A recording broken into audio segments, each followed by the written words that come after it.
Hello, my name is Ari Waldman. I'm a person who stutters.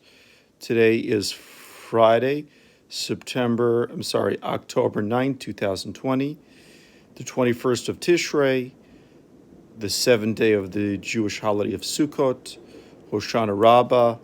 This is my video YouTube recording, day 9 of Tanya, Daily Tanya.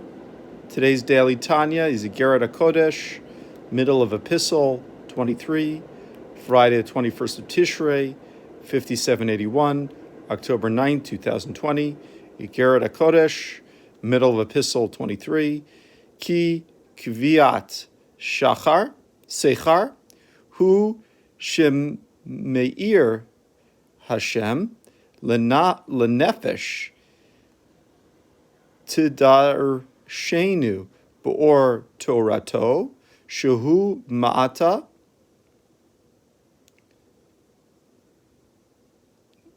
levusho mamash. For the allotment of a reward is what takes place when God irradiates the soul that seeks him with the light of his Torah, which is truly the covering in which God garbs himself. Through this garment, i.e., through the Torah, God irradiates the soul of the Jew who seeks him.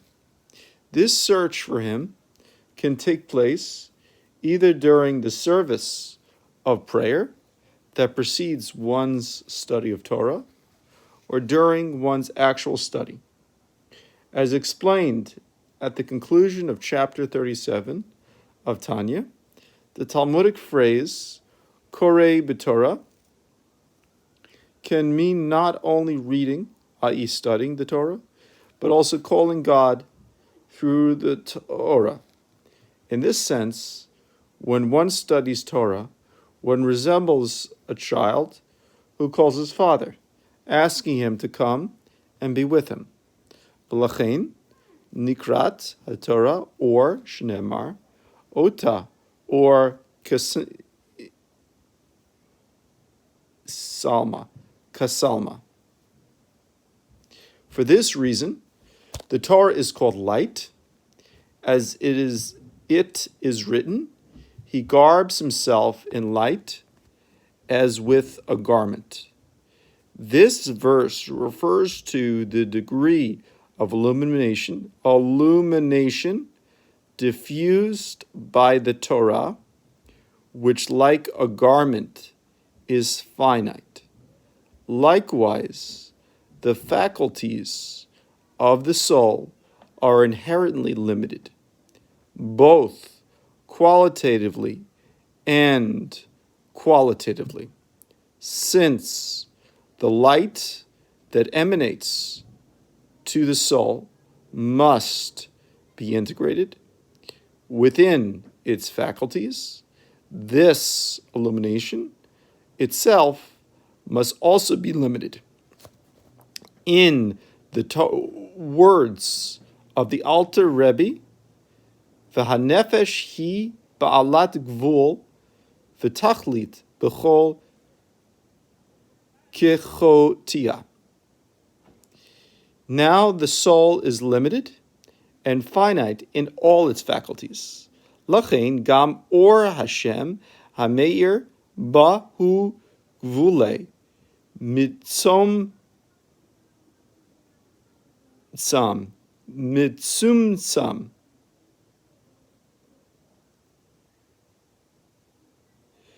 v'mitlabesh betocha. Let me read this again. Lachein gam or Hashem hameir bahu gvule mitzumtzam v'mitlabesh betocha. Therefore, the light of God that radiates in it is also limited and contracted, and vests itself within it. Next page. V'alkein yitpa'el Leiv Mavakshe Hashem B'shat HaTfila kayotse ba. This is why the hearts of those who seek God are ecstatically aroused at the time of prayer and the like. Ki vo yismach libam v'yagel af gilat v'ranin. For their hearts rejoice in him and exult, even with exultation and song.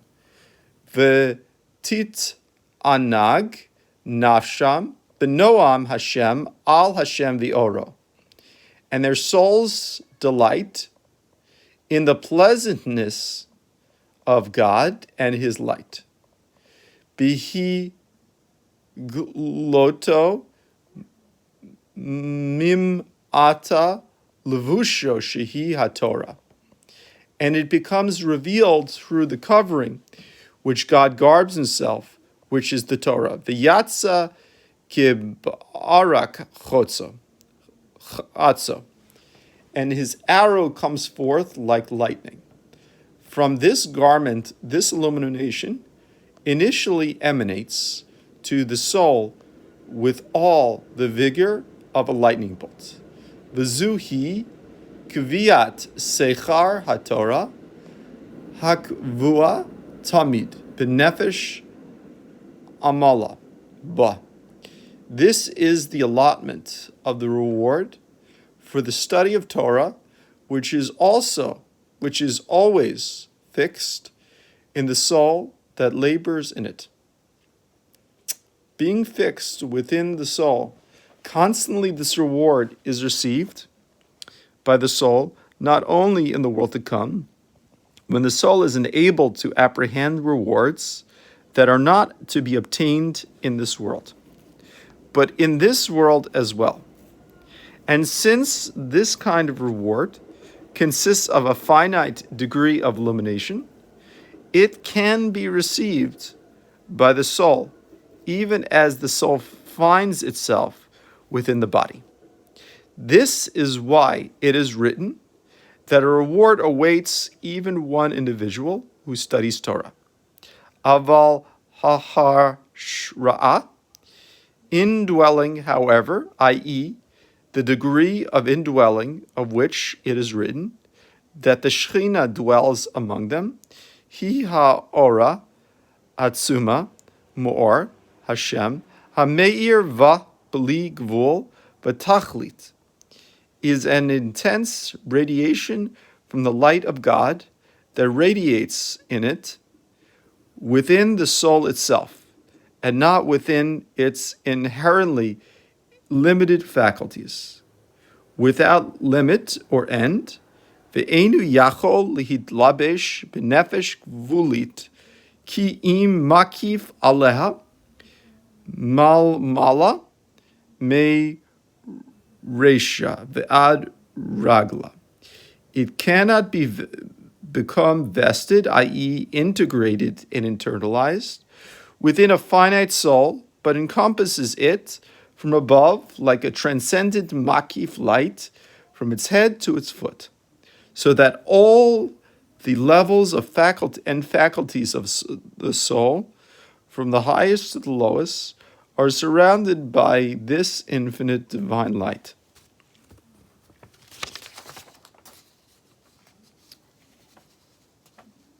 Kamo she'amru Chazal aval bi asara shchinata sharia.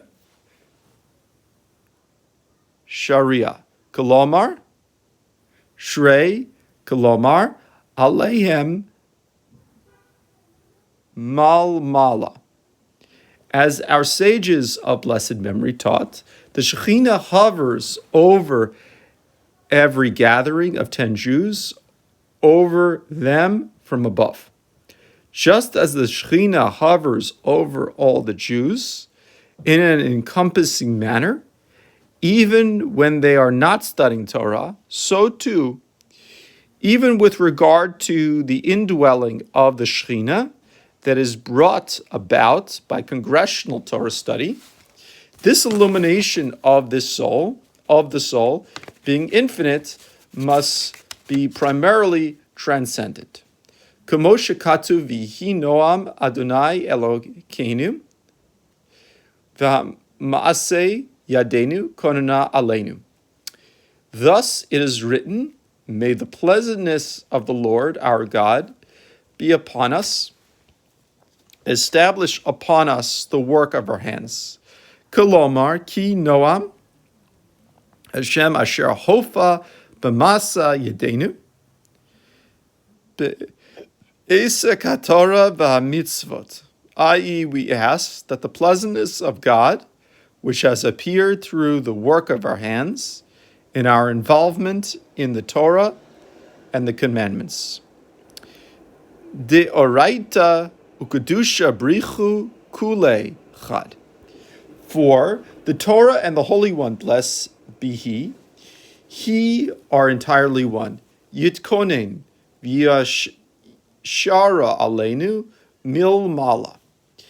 Become established and rest upon us from above in an encompassing manner. Lioto b'li gvul v'tachlit v'yeinu mitlabish b'nafshenu v'shekalenu. For it is without limit and end, and does not become vested within our finite soul and intellect. V'alkein ein anu mashigim b'shekulanu hani'imot v'harevot minoam Hashem v'ziv hashchina b'li gvul b'tachlit.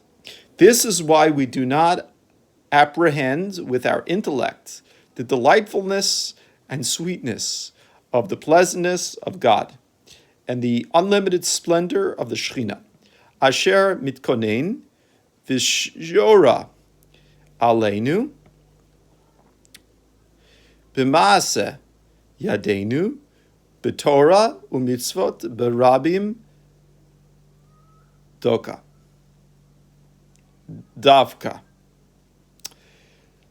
This established and rests upon us through the work of our hands and our joint study of the Torah and our joint fulfillment of the commandments.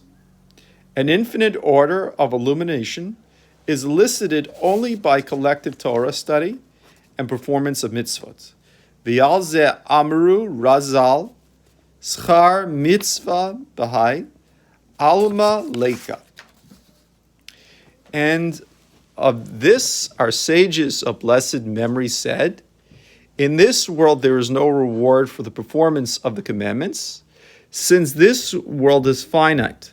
It cannot be a receptor for the infinite revelation of divine radiance that is called forth by the performance of the mitzvot. Ki iyavshar li'olam lahashigo, ki im behit pashtut hanefesh mehaguf. For it is impossible for the world to attain it, i.e., the reward of infinite light, except when the soul is divested from the body and unencumbered by it. V'af gam zot al derech hachesed, kamo shekatuv v'lach Hashem chesed ki ata tishalem leish k'maaseu. And even then, the soul is able to receive this light only by way of grace, as it is written, kindness, O God, is yours, for you render to every man according to his work, i.e., granting every man an infinite degree of illumination according to his work in Torah and mitzvot is an act of kindness on God's part. Uchmo she'amru razal she'HaKadosh Baruch Hu noten koach b'tzadikim kulei. Thus our sages of blessed memory taught that the Holy One, blessed be He, gives the righteousness. I just want to keep my hands steady. Okay. gives the righteousness the capacity to receive their reward in the world to come.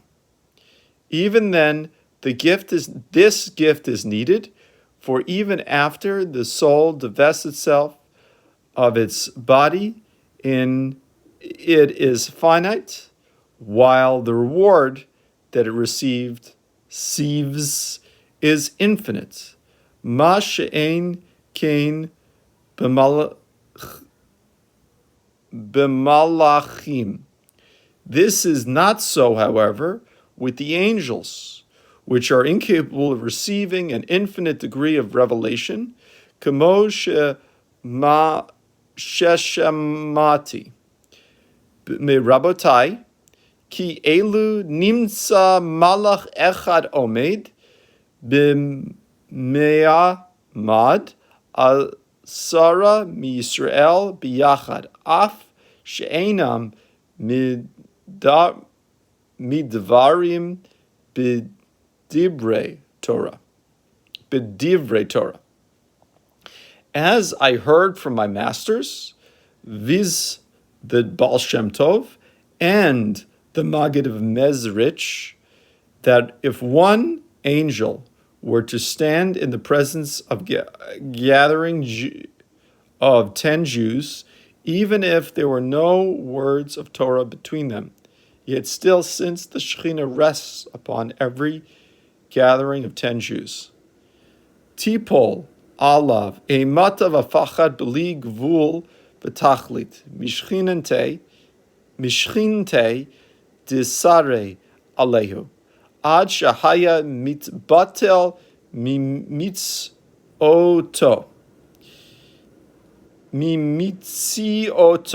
legamre. Such a boundless and infinite terror and dread would then befall him on an account of the Shekhinah that abides over them, that he would become utterly nullified, the sanctity of 10 Jews congregating together, even if they are not engaged in Torah study, is so intense, then an angel would become utterly nullified when confronting the indwelling of the Shekhinah that abides in the presence of 10 Jews.